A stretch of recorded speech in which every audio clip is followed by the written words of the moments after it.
नमस्कार दोस्तों, हमारी ऑनलाइन जीनियस स्टडी में आपका तहे दिल से स्वागत है। दोस्तों, आज की इस क्लास में आपको जो कि बिल्कुल शुरुआत से इंग्लिश पढ़ना और लिखना सिखाया जाएगा। यहाँ पे ध्यान दीजिएगा, यहाँ पे आपको जो कि 6 से 7 जो कि पीडीएफ जो कि मिलेंगे, जो आपको इंग्लिश सिखाने में, इंग्लिश पढ़ने में और इंग्लिश लिखने में बहुत ही ज़्यादा जो कि मदद करेंगे। ठीक है, तो अगर आप भी चाहते हैं कि आपको जो कि अच्छे से इंग्लिश पढ़ना लिखना आ जाए, तो आप इस क्लास को एक बार शुरू से और लास्ट तक जो कि जरूर देखिएगा। आप अपने भाई पे एक बार भरोसा करिए और क्लास को देखिए। जैसे जैसे मैं क्लास को जो कि आगे बढ़ाते चलूंगा, वैसे वैसे आपको जो कि कुछ अच्छा, कुछ नया सीखने को मिलेगा, जिसके माध्यम से आप बहुत जल्द जो कि इंग्लिश पढ़ना और लिखना सीख जाएंगे। ठीक है, यहाँ पे ध्यान दीजिएगा, यहाँ पे जो कि हमारे हैंड जो होते हैं ना, हमारे हाथ जो होते हैं, हाथ में हमारे कितने फिंगर होते हैं, कितनी अंगुलियां होती है, तो हमारे हाथ में 5 अंगुलियां होती है। कितनी अंगुलियां होती है? 5 अंगुलियां होती है, जो कि मैंने साइड में कॉर्नर पे लिख चुका हूं। ठीक है, और यहाँ पे आप चैनल का लोगो भी देख सकते हैं, ऑनलाइन जीनियस स्टडी, आप सब्सक्राइब कर लीजिएगा। यहाँ पे ध्यान दीजिएगा, देखिए मैंने लिखा हुआ है हैशटैग इंग्लिश सीखें। हैशटैग इंग्लिश सीखे का मतलब क्या होता है? अब आप कहिएगा कि सर ये कुछ नया है क्या? नहीं, हैशटैग इंग्लिश सीखे का मतलब यह है कि आपको जो कि बहुत ही अच्छे से, बिल्कुल जीरो लेवल से, बिल्कुल शुरुआत से और सटीक तरीका से, एक जो कि सरल तरीका से आपको इंग्लिश सिखाई जाएगा। आप बहुत जल्दी की इंग्लिश सीख जाइएगा। यही मेरे कहने का मतलब है और यही मेरे बताने का भी मतलब है, बट आपको क्लास को अच्छे से देखना होगा। यहाँ पे ध्यान दीजिएगा, देखिए इंग्लिश सीखने के लिए सबसे महत्वपूर्ण चीज क्या होती है, तो जो कि हमें होती है क से। यहाँ पे ध्यान दीजिएगा, क से और ज्ञ तक जो कि अंग्रेजी में व्यंजन वर्ण हमें पढ़ना और लिखना आना चाहिए। ठीक है, तो अगर आपको दोनों में से कोई नहीं आता है, पढ़ने भी नहीं आता है और लिखने भी नहीं आता है, ठीक है, तो आप चिंता मत करिए, आप अपने भाई पे एक बार भरोसा करिए और क्लास को देखिए, आपको अच्छे से याद आ जाएगा। देखिए हमारे हैंड में, हमारे हाथ में 5 अंगुलियां होती है और 5 अंगुलियों की मदद से जो कि हम व्यंजन वर्ण पढ़ सकते हैं।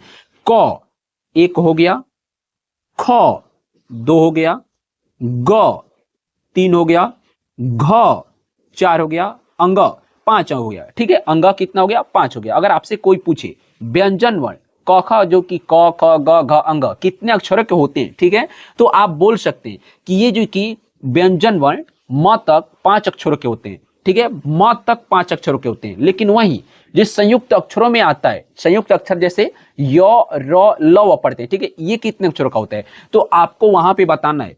वो 11 अक्षरों के भी होते हैं और 12 अक्षरों के भी होते हैं। दो जो कि तरीके से होते हैं, 11 भी होते हैं और 12 भी होते हैं। मैं आपको जैसे जैसे नीचे चल रहा हूं, आपका पूरा डाउट क्लियर कर दूंगा। ठीक है, तो आप तो यहाँ पे समझ गए हाथ की मदद से। अगर आपसे कोई पूछे व्यंजन वर्ण कितने अक्षर के होते हैं, तो आप बोल सकते हैं व्यंजन वर्ण 5 अक्षर के होते हैं। कितने अक्षर के होते हैं दोस्तों? 5 अक्षर के होते हैं। आप यहाँ पे समझ गए।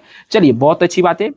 हम नीचे आएंगे और नीचे इंग्लिश के साथ साथ जो कि हम लोग पढ़ना और लिखना सीखेंगे। यहाँ पे ध्यान दीजिएगा, अंग्रेजी पढ़ना और नाम लिखना ऐसे सीखे। ठीक है, यहाँ पे ध्यान दीजिएगा, देखिए लिखा हुआ है के। यहाँ पे क्या लिखा हुआ है? लिखा हुआ है के, और के से हमारा होता है क। क्या होता है? के से क होता है। ठीक है, आगे बढ़िए। के एच से ख होता है। के एच से क्या होता है? ख होता है। जी से ग, जी से ग। जी एच से घ, जी एच से घ हो जाएगा आपका। एन जी से अंग, एन जी जब लिखेंगे तो हम क्या पढ़ेंगे? एन जी से अंग। नीचे लिखिए, सी एच से च, सी एच से च। सी डबल एच से छ, सी डबल एच से छ। जे से ज, जे से आपका क्या हो जाएगा? जे से हमारा हो जाएगा ज।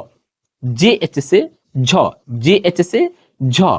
वाई एन मतलब य, वाई एन से हमारा क्या हो जाएगा? वाई एन से आपका य हो जाएगा। आपको जो कि जे एन से य नहीं पढ़ना है, ये गलत होगा। ठीक है, आपको ध्यान में रखना है कि य का जो कि इंग्लिश स्पेलिंग, ठीक है, वाई एन होगा, वाई एन से य हो जाएगा। चलिए आगे बढ़ते हैं। य के बाद से यहाँ पे आ जाइए।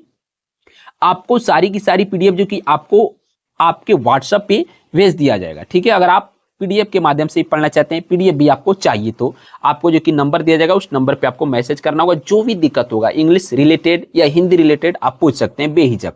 ठीक है, देखिए टी से ट होता है। क्या होता है? टी से ट होता है। टी एच से ठ, टी एच से ठ। डी से ड, डी से ड। डी एच से ढ, डी एच से ढ। एन से अड़, एन से क्या हो जाएगा आपका? एन से जो कि अड़ा हो जाएगा, ठीक है। और यही जो कि हम लोग टी से टॉ, टी एच से ठो, डी से डॉ, डी एच से ढो, एन से अड़ा लिखे ना, वही स्पेलिंग हम तो, थो, द, ध, न में अगर लगाते हैं तो हमारा त थ द का जो कि स्पेलिंग बन जाएगा। अब यहाँ पे आप ध्यान दीजिएगा, कहिएगा कैसे होगा। यहाँ पे 1 मिनट ध्यान दीजिए। देखिए हम यहाँ पे टी से टॉ लिखे, वहीं पे यहाँ पे टी से आपका क्या हो गया, टी से तो हो गया, ठीक है। टी एच से ठो, लेकिन हम यहाँ पे पढ़ रहे थे टी एच से ठो। देखिए थोड़ा सा कॉमन है, थोड़ा सा बोलने में कॉमन है। ठो, थो, द, डो, ध, ढ, न, अड़। यहाँ पे थोड़ा सा यहाँ पे जाके ज्यादा कॉमन हो गया, अड़ और यहाँ पे न। लेकिन इसको कैसे पढ़ेंगे, देखिए पढ़ेंगे टी से तो, टी एच से थ, डी से द, डी एच से ध, एन से न हो जाएगा हमारा। एन से क्या हो जाएगा हमारा, एन से न हो जाएगा, ठीक है। चलिए आगे बढ़ते हैं, यहाँ पे आ जाइए।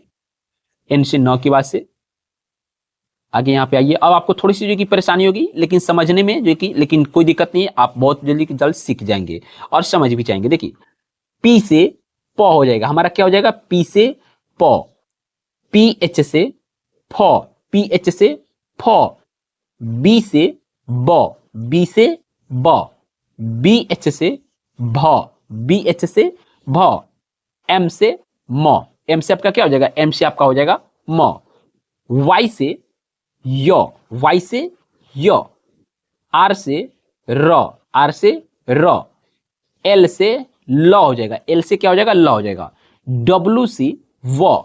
और यहाँ पे देखिए एस एच से हम इसको बोलते हैं तालब श, ठीक है। इसको क्या बोलते हैं, तालब श बोलते हैं। लेकिन आपको 2 तरीकों से पढ़ना होगा, अगर एस एच से स पढ़ना होगा और एस एच से तालब श। अब आप समझिए क्यों 2 तरीके से पढ़ना होगा। अगर आपसे कोई बोले कि ये वाला कौन सा स है, ठीक है, तो आपको वहां पे बताना है कि इसको हम तालब श बोलते हैं। लेकिन आपका कोई हिंदी शब्द में ये जुड़ा हुआ है तो वहां पे तालब श के उच्चारण से नहीं पढ़ना है, आपको वहां पे सिर्फ स के उच्चारण से पढ़ना है। तब जाके आप हिंदी शब्द को, हिंदी नाम को पढ़ पाइएगा, लिख पाइएगा, ठीक है। तो आपको याद हो गया, वाई से यो, आर से र, एल से ल, डब्ल्यू से व, एस एच से तालब श, एस एच से तालब श।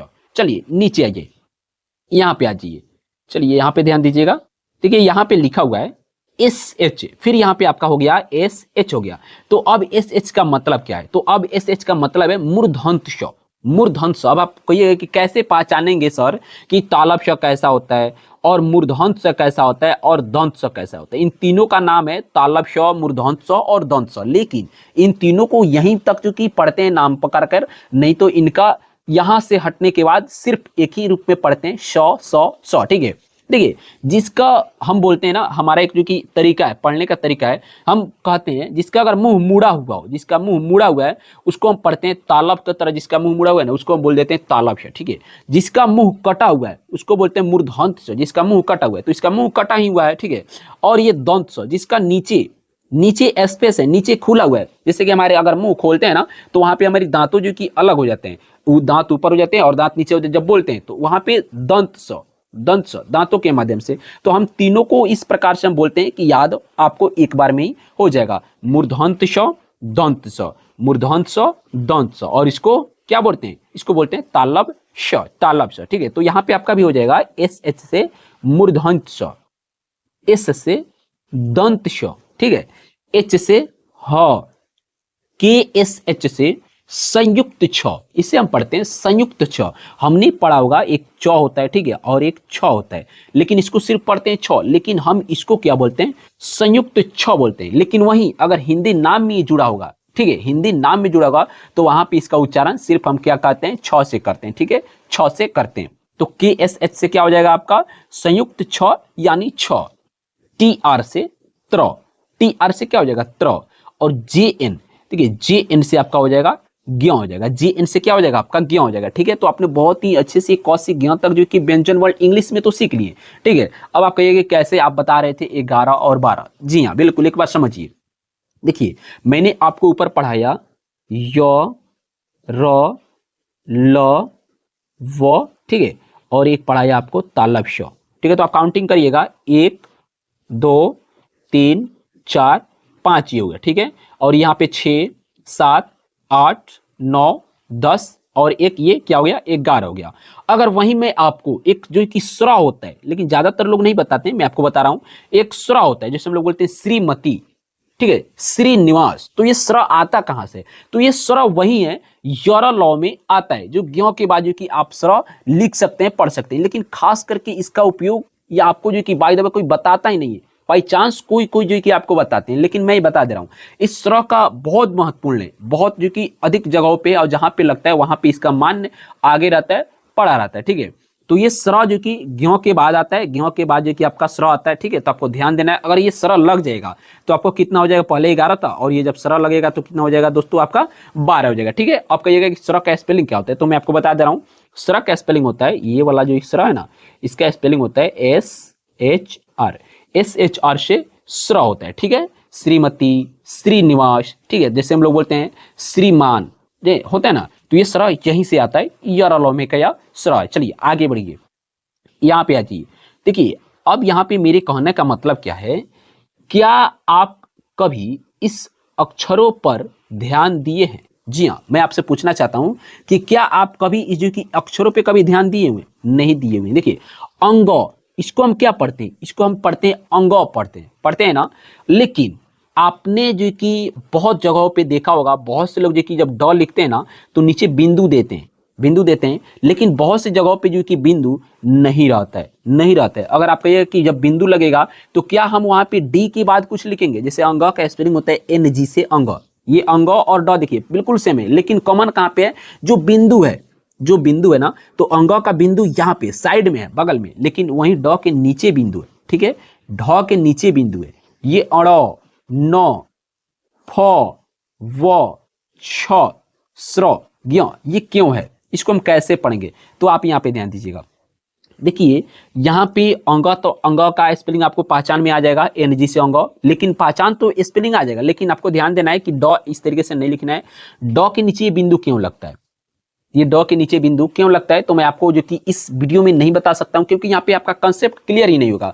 ये जहां पे क्लियर कब होगा, जहां पे मैं आपको हिंदी शब्द पढ़ाऊंगा, हिंदी नाम पढ़ाऊंगा, वहां पे आपका जाके ये कंसेप्ट क्लियर होगा।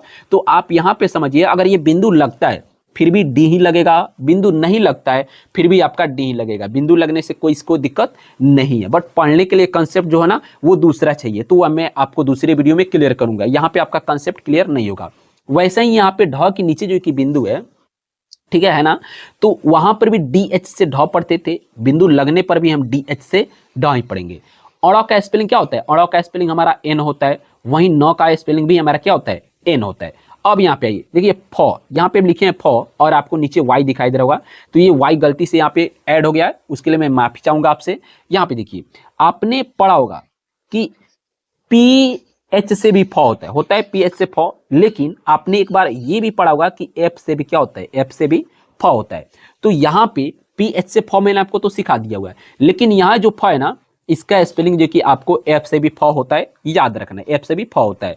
व W से मैंने आपको पढ़ाया था, क्या पढ़ाया था, मैंने आपको जो कि W से वह पढ़ाया था, लेकिन यहाँ पे भी क्यों लिखाऊं, तो भी से भी वह होता है, भी से वह होता है, ठीक है, याद रखना है आपको, जरूर कहीं ना कहीं आपको मिलेगा, पढ़ने को, सीखने को, लिखने को जरूर मिलेगा।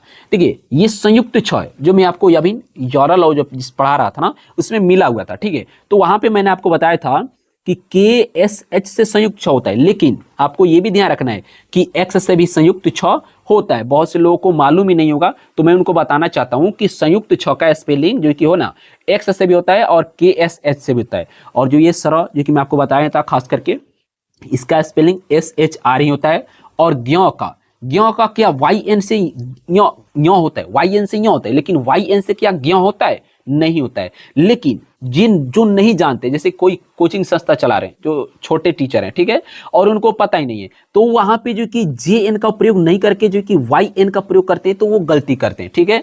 तो आपको वहां पे अपने जो कि भाई अपने बहनों पे ध्यान देना है कि अगर वो कोचिंग से आ रहे हैं तो उनको पूछना है, ठीक है, कि ज्ञ का स्पेलिंग क्या होता है। अगर वो YN बता रहे हैं तो आप बोलेगा नहीं ये गलत है, आप टीचर से जाके बोलिए कि YN से ञ होता है, जो ञ इस प्रकार से दिखता है, ठीक है, और ज्ञ जो इस प्रकार से है ना, ये वाला ज्ञ, इसका स्पेलिंग जो कि आपका हो जाएगा JN से ज्ञ, तो आपको याद रहेगा। तो चलिए दोस्तों, आज की क्लास में हम इतना ही आपको बताने वाले थे, इतना ही पढ़ाने वाले थे, आपका कंसेप्ट बहुत क्लियर होगा, लेकिन आपका कंसेप्ट दो जगह फंस रहा है। यहाँ पे ड के नीचे और ढ के नीचे। तो ये कंसेप्ट आपका कब क्लियर होगा? जहाँ पे मैं हिंदी नाम पढ़ाऊंगा, हिंदी शब्द पढ़ाऊंगा, वहां पे आपका जाके कंसेप्ट क्लियर होगा। ठीक है, तो मिलते हैं अगले वीडियो में, तब तक बेस्ट ऑफ लक। जय हिंद, जय भारत।